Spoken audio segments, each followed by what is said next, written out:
1 Samuel, chapitre 27. David dit en lui-même, « Je périrai un jour par la main de Saül.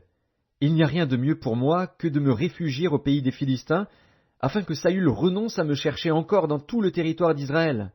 Ainsi j'échapperai à sa main. » Et David se leva, lui et les 600 hommes qui étaient avec lui, et ils passèrent chez Achish, fils de Maoc, roi de Gath.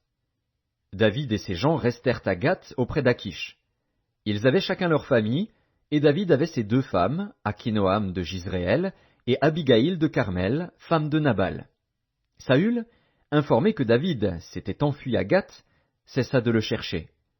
David dit à Achish, « Si j'ai trouvé grâce à tes yeux, qu'on me donne dans l'une des villes du pays un lieu où je puisse demeurer.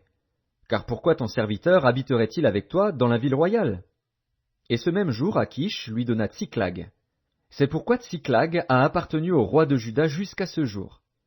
Le temps que David demeura dans le pays des Philistins fut d'1 an et 4 mois. David et ses gens montaient et faisaient des incursions chez les Guéshuriens, les Girziens et les Amalécites, car ces nations habitaient dès les temps anciens la contrée, du côté de Shur et jusqu'au pays d'Égypte. David ravageait cette contrée.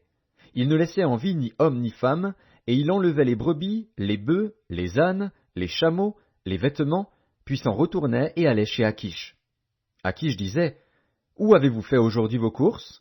Et David répondait, « Vers le midi de Juda, vers le midi des Jérakméélites, et vers le midi des Kéniens. » David ne laissait en vie ni homme ni femme pour les amener à Gath.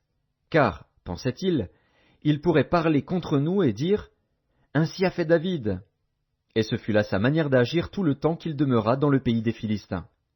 Achish se fiait à David, et il disait, « Il se rend odieux à Israël, son peuple, et il sera mon serviteur à jamais. »